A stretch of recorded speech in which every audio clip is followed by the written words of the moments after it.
Welcome to The Deep Dive, part of the Remedify Coaching Program podcast. Our mission here is, well, pretty simple. To give you the deepest possible shortcut to being really well informed on the topics that truly define modern health and longevity. That's our goal. And today, we're taking an exhaustive look at a stack of sources that, frankly, fundamentally challenge decades of conventional wisdom regarding diet. Yeah, they really do. We're diving deep into the profound and, let's be honest, kind of alarming connection between common dietary fats, chronic illness, and the foundational health of your cells, specifically your mitochondria. Exactly. The framework we're dissecting today revolves around a strategy known as the RockSolid diet. And it really rests on an extremely precise, actionable, and, well, for many people, a pretty radical premise. Yep. Our source material argues compellingly that many modern diseases of civilization, the chronic illnesses just overwhelming our healthcare systems, they're not primarily driven by the traditional villains we always hear about, like saturated fat or cholesterol. Instead, they point squarely at a pervasive industrial-scale dietary component, omega-6 fatty acids, specifically linoleic acid, or LA. Okay, let's unpack this right away because that core claim is huge. The sources are alleging that excessive consumption of these omega-6 fatty acids leads directly to structural and functional damage in the mitochondria. And that specific metabolic damage is the direct precursor to our most feared chronic diseases, including cancer. So our mission for this deep dive is clear.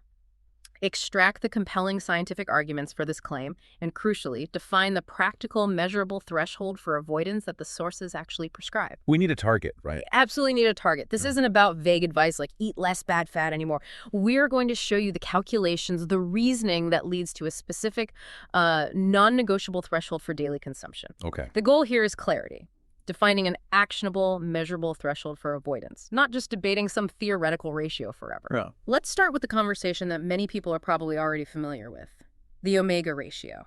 For years, the widely quoted recommendation has been that the ideal omega-6 to omega-3 ratio should be, what, 2-to-1? Yeah. Or maybe even lower if possible. Right. 2-to-1, ideally 1-to-1. That sounds like basic chemistry, simple matter of balance. Yeah. Seems achievable. Theoretically, yes. Yeah. That 2-to-1 ratio would represent a healthy equilibrium, something closer to what human physiology evolved with. But our sources present data that shows just how spectacularly we have failed to maintain that balance in the modern world. This is where the reality check really hits hard. Data for the U.S. population shows that our average consumption ratio has just spiraled completely out of control. Yeah. I mean, back in 2000, the average was already pretty awful at 16-to-1. 16, wow. Yeah. But by 2020, that number had climbed even higher, reaching a frankly ridiculous 20-to-1. 20-to-1, it feels like such a simple number. But what does a 20-to-1 ratio actually mean inside your body at the cellular level? Well, think about it this way. It means that every single time your body needs to build or repair a cellular membrane, which is happening constantly, across trillions of cells, it has 20 times more of these fragile pro-inflammatory omega-6 components available than the stable, beneficial omega-3 components it really needs. That sounds structurally unsound. It is. This structural integrity problem translates directly into systemic metabolic dysfunction, which we'll definitely get into more detail on later in Section 5. But the sheer magnitude of this imbalance proves we're not just slightly misaligned here. The modern diet is, you could say, structurally broken. So to understand how we got into this mess, we have to look at the inputs. Where are these fats coming from? The sources are really specific about this. They are. On the omega-3 side, the fats your body truly needs and can use readily are EPA and DHA. Right, the fish oil ones. Exactly. These are predominantly found in animal products. Cold water fish, seafood, and, to a lesser extent, in grass-fed meat, organs, dairy, and eggs. Now, for people relying on plant sources like flaxseed or chia, which contain ALA, the sources are pretty adamant. You can basically forget about using ALA to fix this particular problem. The conversion rate of ALA into the usable EPA and DHA is estimated to be extremely low, often cited around like 4%, maybe even less for some people. Only 4%. Yeah, it makes plant-based ALA intake practically negligible when you're trying to correct a deficit of this enormous scale. It just doesn't move the needle enough. Okay, so omega-3s are mainly animal-sourced and hard to get enough of from plants. Then there's the villain, omega-6, specifically linoleic acid, LA. Where is the absolute tsunami of LA coming from? Well, linoleic acid is naturally present in plant foods, grains, seeds, nuts, that kind of thing. Right. But the true exponential increase, especially since, say, the late 19th century, really stems from industrialized agriculture and food technology. Ah, the processing. Exactly. That's the technology-driven extraction of seed oils, what we generically call vegetable oils or cooking oils. Yeah.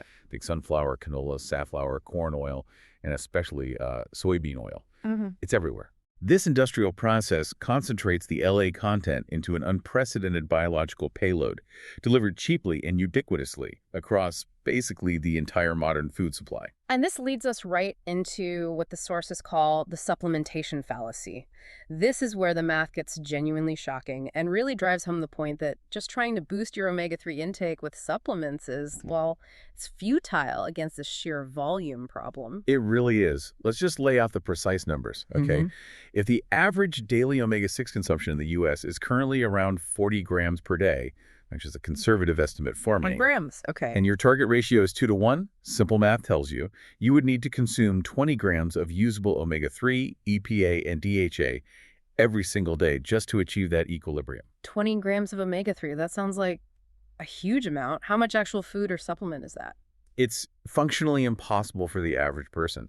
To get 20 grams of EPDH, you'd need to swallow roughly 67 standard fish oil capsules daily. Wait, 67 capsules Yeah. every day?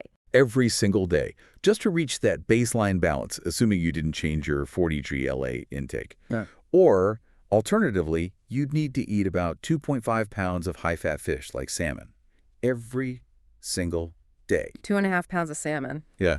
That's a massive caloric commitment, right? That's going to Yeah. be thousands of extra Oh, calories. easily. Well over 3,000 extra calories a day, depending on the specific cut. And the sources also crunched the numbers on the economic cost. They estimated that attempting this level of supplementation, either via high-quality fish or specialized oils, would run close to $10,000 a month. $10,000 a month. Okay, Right. that's just not feasible. That figure alone should just shut down the whole just balance the ratio argument immediately, right? Right. It highlights the core insight from this material. This is fundamentally a volume and toxicity problem caused by the sheer quantity of omega-6 in the modern food environment. It's not a simple omega-3 deficiency. Right. Therefore, the only viable, realistic path to correct this dangerous imbalance and actually achieve measurable health benefits is rigorous, focused elimination and avoidance of these omega-6 sources. It's about drastically cutting the input. The historical correlation you mentioned between introducing this massive omega-6 volume and the rise of chronic disease, that's perhaps the most compelling part of this initial argument. The sources connect the timeline of seed oil consumption directly to the emergence of what they call the diseases of civilization, or DOCs. It's a tragedy, really, that unfolds across just 150 years or so. I mean, look back 100 or 200 years. And diseases like cancer, massive heart attacks, type 2 diabetes, widespread obesity, they were virtually unknown. Rare curiosities. So what were people dying from back then? In 1900, the top causes of death were infectious things like pneumonia, tuberculosis, gastrointestinal infections. Humans were dying relatively quickly from external threats, bacteria, viruses. But the whole metabolic landscape just flipped completely. By 2010, something like 7 of the top 10 causes of death are these slow-burning chronic metabolic diseases. The speed and the severity of that shift are almost unbelievable when you think about it. Let's just quickly review the sources breakdown of those increases because they are staggering. Heart disease deaths, for instance, rose 12-fold, 12 times, escalating from about 2.6% to 32% of all deaths. A third of all deaths. Yeah. The prevalence of type 2 diabetes saw a 28 times increase. It moved from being a statistical rarity, like 0.4% of the population, to a major population crisis at 10.5% and still climbing. And the cancer data. That's where the scale of this metabolic tragedy just really sinks in. It's truly astonishing. Deaths attributed to cancer increased 602 times. 600 times. That can't be right. That's not a typo. 602 times, from 0.5% of the population to 31% of deaths. And obesity has similarly soared, rising 33 times over the last century, with projections suggesting we could hit 50% of Americans categorized as obese by 2030. Wow. The sources argue forcefully that the inception of widespread industrialized omega-6 consumption, particularly the massive increase delivered via cheap seed oils starting in the early 20th century, correlates almost perfectly with the devastating emergence of this entire chronic disease cluster. The timeline is just too precise to dismiss as coincidence. Okay, when we talk about the rise of chronic disease, especially heart disease, we absolutely have to pause and address the explanation that has dominated public health for, 70 years. The flawed lipid hypothesis, which the sources seem determined to dismantle. Oh, absolutely. That hypothesis, championed largely by the scientist Ansel Keys back in the 1950s, basically declared that eating saturated fat and dietary cholesterol was the direct cause of atherosclerosis, the plaque buildup that clogs arteries, and therefore the primary driver of heart attacks. Right. That became the foundation of modern dietary fear. Fear of fat, fear of eggs, fear of red meat. Exactly. And his foundational evidence, that famous 1953 six-country study, became like dietary gospel. On the surface, it sounded compelling, didn't it? It offered a seemingly clear answer to a rising health problem. It did seem clear. It was compelling partly because it was selectively presented. Keyes highlighted the contrast between, say, Japan, where fat intake was about 5% of calories and heart disease rates were low, and the U.S., where fat intake was around 35% and death rates were 4 times higher. His conclusion: fat and cholesterol must be the causal agents. But hang on, you said selectively presented. We have to inject some skepticism here. The sources say this hypothesis is fundamentally discredited now. If the evidence seemed so strong initially, why did it persist for so long, even when other data started contradicting it? Well, it persisted partly because it offered a simple, actionable narrative, right? And importantly, it was a narrative that the industrial food complex could really monetize, replace traditionally expensive animal fats with these new, cheap, industrially produced seed oils. Margarine over butter, vegetable oil over lard.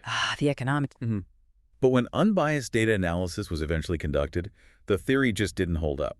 In fact, many high-quality, well-controlled studies actually showed an inverse correlation in many populations. Yep. The more saturated fat people ate, the less mortality they experienced from all causes, including heart disease sometimes. So the opposite of what Keyes claimed. What about the data manipulation aspect of Keyes' own work? If the correlation wasn't really there in the broader data, how did he make it look so strong in his study? That's the key point. The sources revealed the selection bias. Keyes selectively chose only 6 countries out of many more available that happened to support his initial hypothesis for his publication. Only 6. How many were available? If he had included all 22 countries that had available data in the WHO dataset at the time, the correlation between saturated fat intake and heart disease mortality would have essentially vanished. It just wasn't there. Comprehensive, unbiased WHO data presented in the sources clearly showed the trend line between the percentage of saturated fat in the diet and cardiovascular disease death rate was actually trending down slightly, or was flat for both men and women, directly contradicting the central narrative we were all told. This inconsistency is perfectly illustrated by the famous French paradox, isn't it? It's puzzled mainstream dietitians for decades. The French traditionally eat a diet rich in saturated fats, lots of butter, cream, cheese, fatty meats, often getting around 30% of their calories from fat, yet they historically had very low rates of heart attacks. That paradox is only a paradox if you're stuck believing the flawed lipid hypothesis.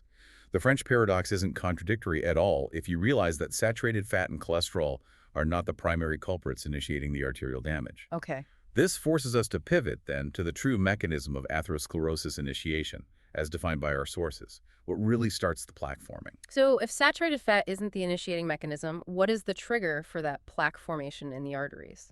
The sources are crystal clear on this point. The very first essential step in the formation of atherosclerotic plaque is the oxidation of LDL cholesterol. LDL itself isn't inherently the villain, it's the oxidized LDL. That's a crucial distinction with massive dietary implications. Oxidized LDL. Okay. And this is where the omega-6 fats enter the stage as the true antagonist, according to this view. Which type of fat is uniquely structured to actually cause that LDL cholesterol to oxidize within the artery wall? It's the omega-6 fats. Saturated fats are chemically very stable. They have single bonds. They don't readily oxidize under normal biological conditions. Polyunsaturated fats like linoleic acid, LA, are chemically fragile. They have multiple double bonds, which makes them highly susceptible to oxidation when exposed to things like heat, light, or just the inflammatory stress inside the body. Right. The sources state unequivocally that these omega-6 fats are the primary substance that oxidizes the LDL cholesterol within the artery walls. This makes them the actual root cause, the initiator of atherosclerotic plaque formation. So this implies the dietary advice we received for decades to actively replace stable saturated fats like butter and lard with fragile seed oils high in LA was not only wrong, but potentially actively harmful, replacing a relatively benign substance with the very thing that initiates the disease process. That's the forceful and, frankly, quite disturbing conclusion drawn from this material. Hmm. The real, quantifiable villain behind the epidemic rise of heart disease and atherosclerosis is the excessive intake of omega-6, delivered overwhelmingly via industrial seed oils, not the saturated fats we were systematically taught to fear and eliminate for half a century. All right, if omega-6 is the primary metabolic driver of chronic disease, as these sources claim, then achieving the necessary avoidance requires almost surgical precision. We need to know exactly where all this LA is hiding in the modern food supply. The consumption chart detailed in the sources seems key here. Absolutely. Yeah. The chart lays out the current U.S. omega-6 intake by food group, and the results are, well, pretty staggering because one category just absolutely dominates. By far, the biggest contribution comes directly from vegetable oils themselves, cooking oils, salad oils. They account for a massive 60% of all U.S. omega-6 intake. 60% just from the oils themselves. Yeah. Then miscellaneous fats and oils, including those hidden in packaged goods and processed foods, add another 11%.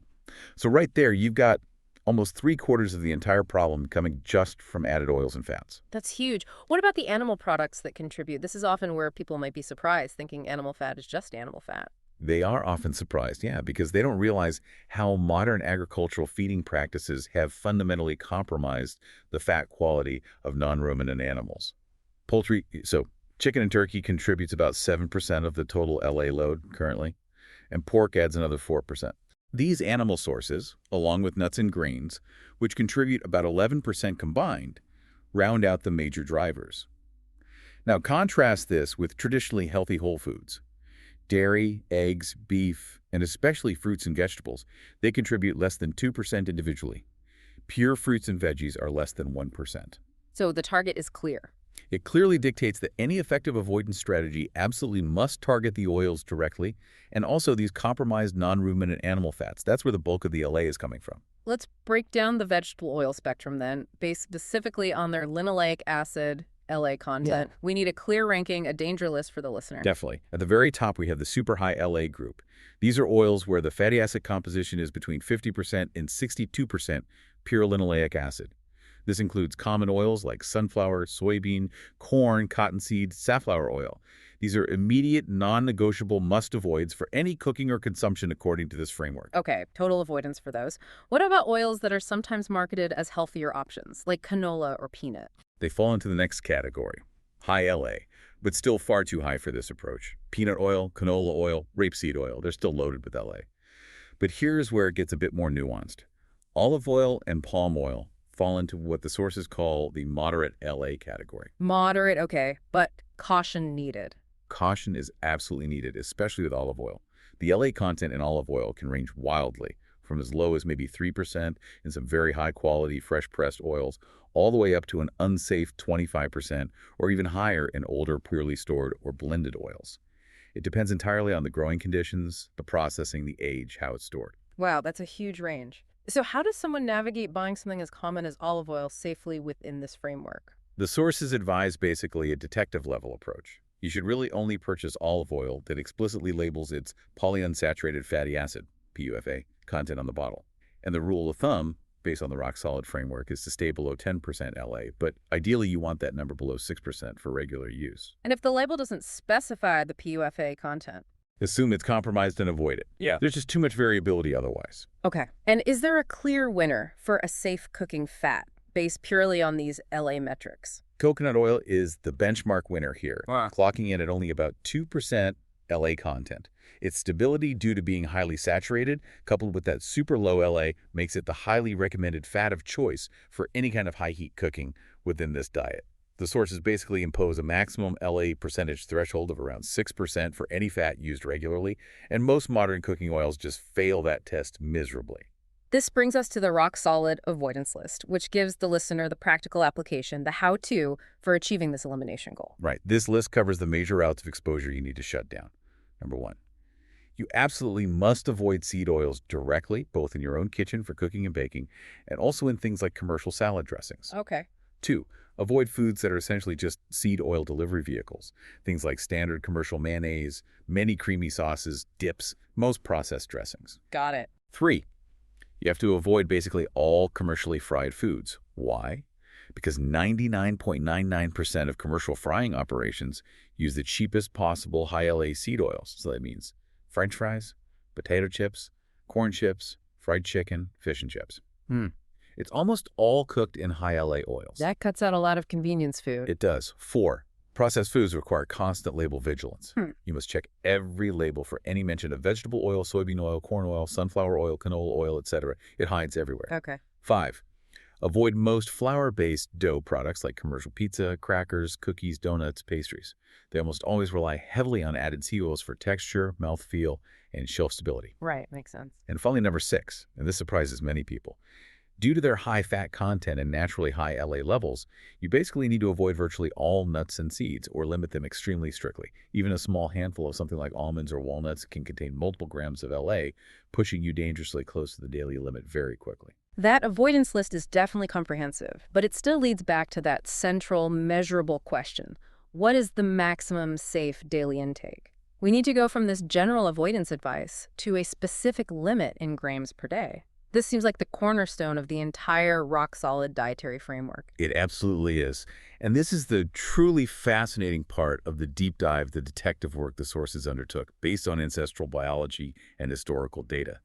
The goal was to determine the precise amount of daily linoleic acid intake, measured in grams, that results in the same LA percentage found in the adipose tissue, your stored body fat of historically healthy, non-westernized populations. Okay, so looking at the body fat of people who didn't eat modern processed food. Exactly. Your adipose tissue acts as a long-term reservoir, reflecting your average dietary fat intake over time. And studies focusing on groups like Polynesians or other non-westernized populations examined back in the mid-20th century before seed oils became globally dominant showed a remarkably consistent, low average LA content in their adipose tissue. It clustered tightly around 3.2%. 3.2%. That was the natural human baseline, essentially. That seems to be the healthy ancestral target, yes. The range observed was quite narrow, typically from about 2.6% up to maybe 4.0%. So this 3.2% adipose tissue percentage is what the science deems the healthy ancestral LA storage level. So if the body's long-term LA storage should ideally be around 3.2%, how do you translate that storage metric back into a daily intake limit? How many grams per day leads to that outcome? You connect it using robust scientific modeling. The sources specifically reference the GU meta-analysis from 2015.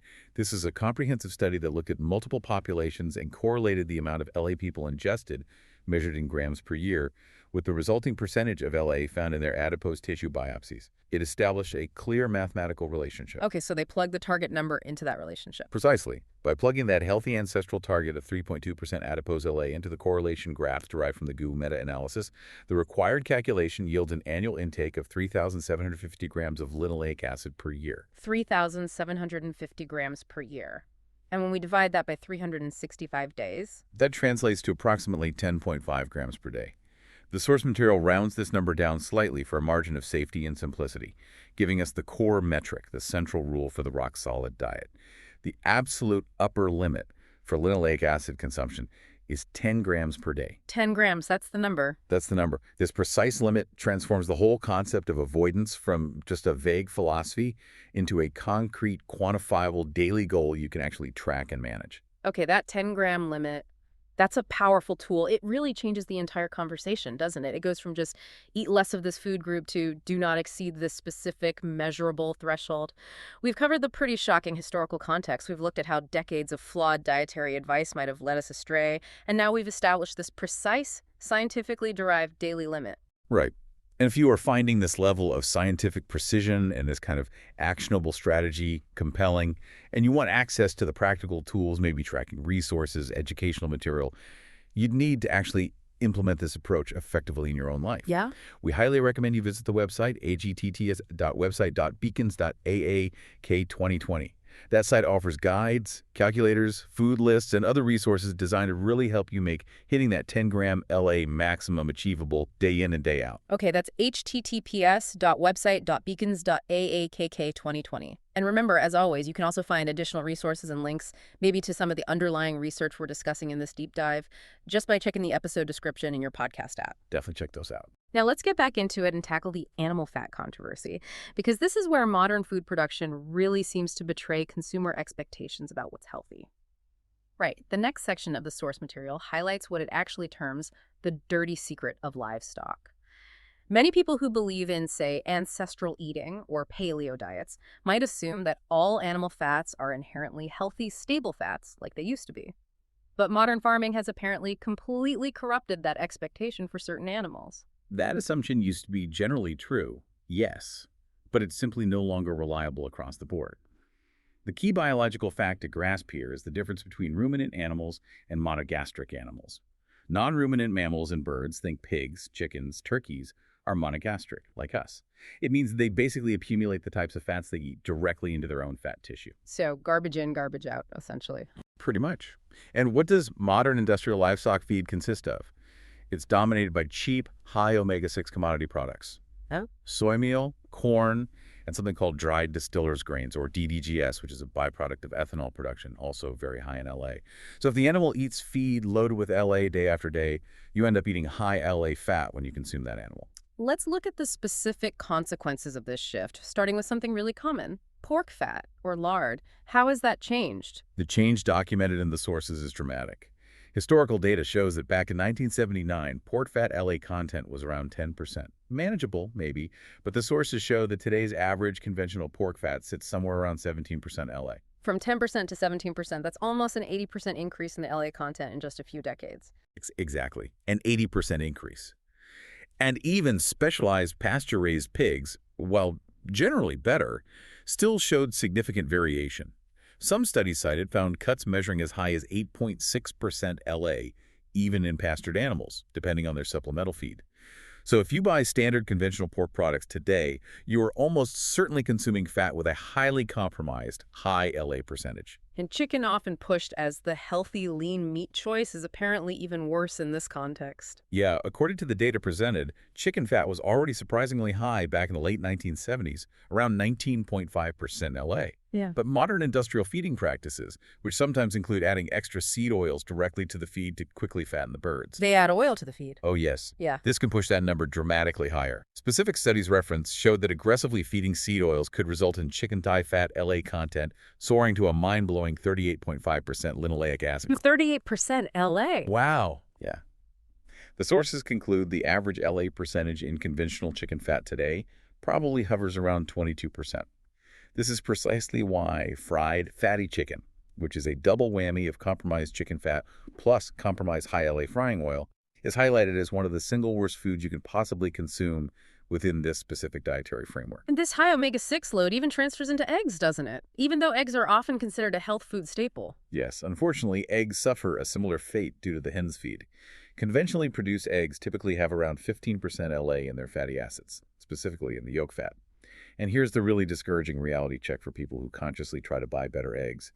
Switching to organic or even pasture-raised eggs only drops that LA content negligibly, maybe down to about 13.5%. So not much difference there. Not nearly enough to make them a low LA food. While those higher quality eggs might be superior in terms of vitamins, maybe omega-3 content, they are still significant contributors to your daily LA load. They become a food that absolutely must be tracked carefully against that 10-gram daily limit. You can't just eat them freely without considering the LA impact. Thankfully, the sources say there is a safe zone in the animal kingdom, and it relates back to their unique biology, right? Yes, we are somewhat saved by the ruminants and fish. Ruminant animals, cows, sheep, goats, bison, lamb, possess a specialized digestive system with multiple stomach compartments. Crucially, their gut bacteria effectively convert dietary omega-6s, even from things like corn or soy feed, into safer, saturated or monounsaturated fatty acids through a process called biohydrogenation. Their gut microbes fix the problem. Essentially, yes. This biological process means that meat, like beef or lamb, and dairy products, like butter or cheese, from ruminant animals remain reliably low in linoleic acid, generally staying around 2% to 4% LA content, regardless of what they ate, within reason. Fish, too, are deemed safe because they naturally retain significantly more beneficial omega-3s than omega-6s, even when farmed, making them safe to eat plentifully. Okay, so given this modern reality of compromised pork and poultry fat, we have to recalculate what constitutes a safe, routine cooking fat. If we want to stay below that strict 6% LA threshold the sources recommend for fats used regularly, what are the only truly viable options left? The list gets pretty short, but it's reliable. Basically looking at coconut oil, which we mentioned is only about 2% LA, tallow, which is rendered beef fat, and that reliably sits around 2–4% LA, and butter, which is typically around 3% LA. That's it. Pretty much. For fats you'd use regularly in significant amounts. If a fat source is consistently above that 6% LA mark, like lard from conventional pork, chicken fat, or almost all processed vegetable oils, it has to be viewed with extreme skepticism. It either needs to be severely limited based on the specific cut's fat content and your total daily intake, or, in many cases, completely avoided to stay under that 10-gram ceiling. This level of detail seems like it would be really hard to manage just by reading labels, especially since LA content isn't usually listed. This is where the practical tool comes in, right? The Omega-6 calculator, which the listener can find at RockSolidDiet.com. Exactly. That calculator is crucial for translating food choices into actual LA grams. And the key to using it effectively is understanding the necessary calculation logic it performs. The total LA amount in grams from any food is determined by multiplying three factors together. Yeah. First, the total serving weight of the food you ate in grams. Okay. Second, the total fat percentage within that specific food. And third, the crucial part, the linoleic acid percentage within that fat. This calculation is critical because it properly differentiates the quality of the fat you're eating. For example, a high-fat food like beef can actually be very safe if the LA percentage of that beef fat is low, like 2–4%. But conversely, a relatively low-fat food could still be dangerous if the small amount of fat it does contain has a very high LA percentage, like some processed snacks or even certain nuts. Let's run through those practical scenarios using the calculator to illustrate this, aiming for that 10-gram maximum limit. Let's start with a snack many people still consider healthy: peanuts. Okay, peanuts. Imagine a 50-gram snack of peanuts. It's not a huge bag, maybe just a modest handful, right? Peanuts are roughly 50% fat by weight. And the peanut fat itself is typically around 32% linoleic acid. Okay. So when you multiply 50-gram serving size by 50% fat content, and then multiply that by 32% LA within the fat, the result is 8 grams of linoleic acid. 8 grams from one small snack. 8 grams. You just consumed 80% of your entire 10-gram daily limit with a single, seemingly innocent snack. That's how incredibly quickly the limit can be hit with these high LA plant fats. Wow. Okay. What about if someone mistakenly uses a supposedly heart-healthy, high LA cooking oil like sunflower oil, thinking they're doing the right thing by avoiding saturated fat? Let's take just 3 tablespoons of sunflower oil. That's about 50 grams in weight. Sunflower oil is essentially 100% fat, and about 62% of that fat is pure linoleic acid. Uh-oh. Do the math. 50 grams times 100% fat times 62% LA. That single small amount of oil yields a whopping 31 grams of linoleic acid. 31 grams. That's triple the daily limit. Exactly. That exceeds the 10-gram maximum by 300% in just one go. This visceral example really shows why avoiding these high LA seed oils in their pure liquid form is absolutely the single most important non-negotiable step in following this dietary approach. Okay, let's compare 2 key scenarios from the sources using the calculator when trying to hit a substantial meal goal, say getting around 2,200 calories and maybe 120 grams of protein for the day. All right, scenario A, success. Let's say you consume 5 standard beef hamburger patties throughout the day, maybe cooked in their own fat or a bit of added tallow. That's about 500 grams of ground beef total.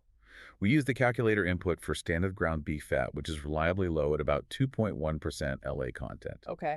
This easily meets the caloric and protein goals, but because the fat quality is so high, low LA, the total LA intake for the day from those 5 patties is only about 5 grams.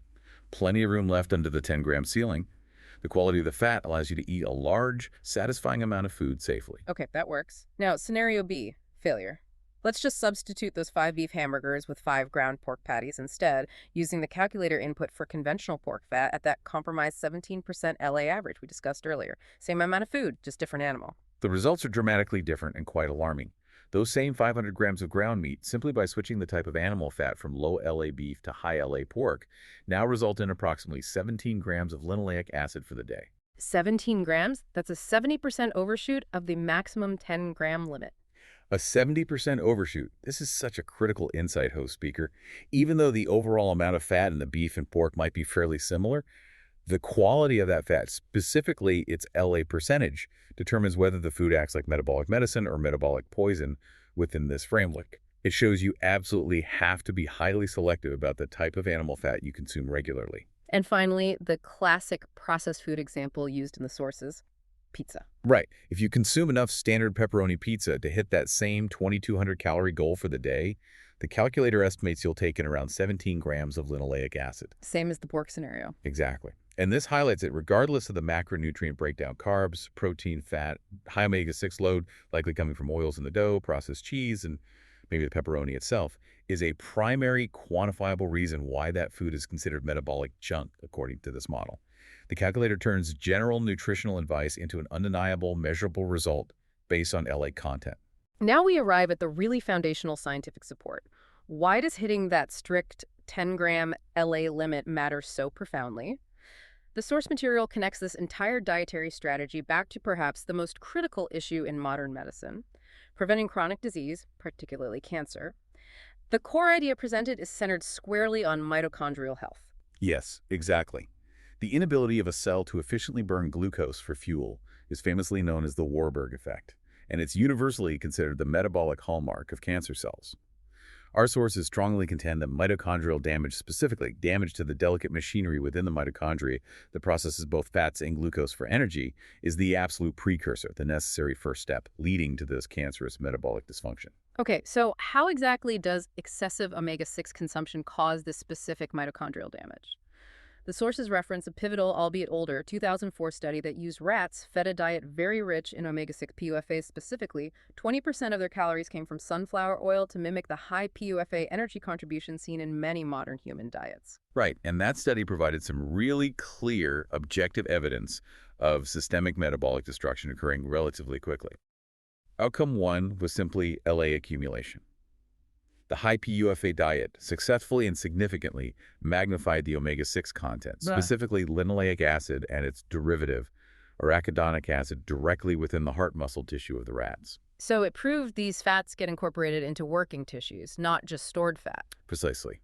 It validated the premise that these dietary PUFAs are readily taken up and stored within the body's critical working tissues, impacting their function directly, not just being parked in adipose reserves. And this accumulation then translates directly into actual cellular destruction. That's what the study found next. Outcome two was cardiolipin destruction. This is where the technical detail is really essential but fascinating.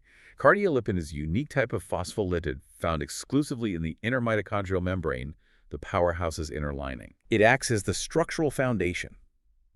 You can think of it as the literal scaffolding that holds the entire electron transport chain complex, the ATP energy synthesis machinery, together in the correct configuration. Without intact cardiolipin, your cell's energy factory literally starts to fall apart. Wow. The study observed that the total amount of cardiolipin decreased almost sixfold in the hearts of the high PUFA diet group compared to controls. A massive drop. And this catastrophic structural loss directly correlated with a profound drop in the mitochondria's measured ability to actually synthesize ATP energy. So the body's energy engine starts to literally crumble structurally. What did that mean for the heart's actual metabolic performance, its ability to burn fuel? That led to outcome three, metabolic collapse. The researchers measured the ability of the heart tissue to actually burn glucose for fuel, what's called glucose oxidation. In the high PUFA diet group, glucose oxidation dropped almost to zero. Almost completely. The cells effectively lost their ability to properly process their primary fuel substrate, even when they were being forced to work harder. This demonstrated a fundamental systemic metabolic failure caused directly by the ongoing structural damage being delivered by that high dietary LA load. And did the researchers observe actual physical structural damage under the microscope too, not just chemical changes? They did. Outcome four was morphological damage. When they actually examined the heart cells using electron microscopy, the study found abnormal, misshapen structures described as condensed mitochondria only in the PUFA diet group. Condensed mitochondria. Yeah, to visualize this, it's not just subtle chemical damage, it's the physical crumpling and shrinking of the entire energy factory, indicating it's under severe stress and dysfunction. This visible structural alteration indicates severe functional damage that was entirely absent in the control groups eating lower PUFA diets. So here's where the sources make the ultimate connection, linking this specific dietary component, excess omega-6, directly to the mechanisms underlying chronic illness. Exactly. The sources synthesize this type of research by concluding that a diet consistently high in omega-6 fats leads directly to these specific, measurable, functional, and structural changes, the destruction of essential cardiolipin, the subsequent metabolic collapse, and the visible morphological damage within the mitochondria. Okay. This damage creates the precise metabolic state, particularly the inability to efficiently utilize glucose for fuel, mirroring the Warburg effect that is recognized scientifically as the precursor or perhaps the underlying metabolic cause of cancer and potentially other major chronic diseases like heart failure and neurodegeneration. Therefore, the scientific imperative presented by these sources is clear. Rigorous avoidance and strict limitation of dietary omega-6 fats are not just some fringe dietary notion. They are presented as essential strategies for preventing mitochondrial destruction and potentially arresting the fundamental metabolic dysfunction that seems to drive so many of our most pervasive modern diseases. Okay, to synthesize everything we've really navigated today, the core revelation, the central message of the RockSolid diet framework as presented in these sources, seems to be that true measurable health benefits stem from the deliberate, precise elimination of what they term the toxic dose of omega-6.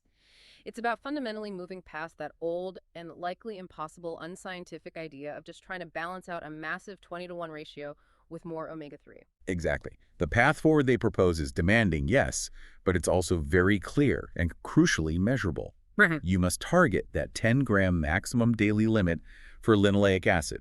And you achieve that by systematically avoiding seed oils, both in their pure forms and where they hide in processed foods, and by being highly selective about which animal fats you consume, specifically avoiding or strictly limiting those non-ruminant animal fats that have been metabolically compromised by modern feed practices. It really forces a complete and probably necessary reevaluation of almost every component of the modern diet, doesn't it? It really does. This level of specific, targeted elimination requires a level of critical thinking and consumer awareness that extends way beyond just looking at the front of the package or the basic nutrition facts panel. Which leads us to a final, perhaps provocative thought for you, the listener, to consider as we wrap up.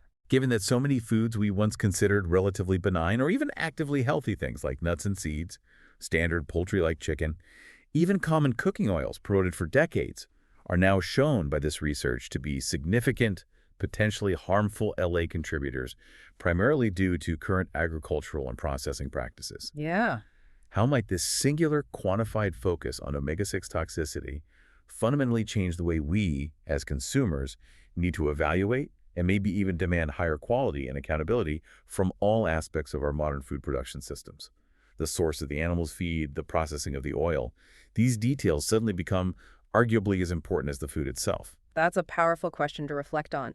If you are ready to take this actionable knowledge, this framework, and apply it to your own health strategy, we definitely encourage you again to visit https://website.beacons.akak2020. Yeah, that site has more resources, including those practical tools like the calculator, food list guides, and other educational material based specifically on this rock-solid approach. And remember, as always, to check the episode description for additional resources, links, and information that can help you on this journey toward better metabolic health.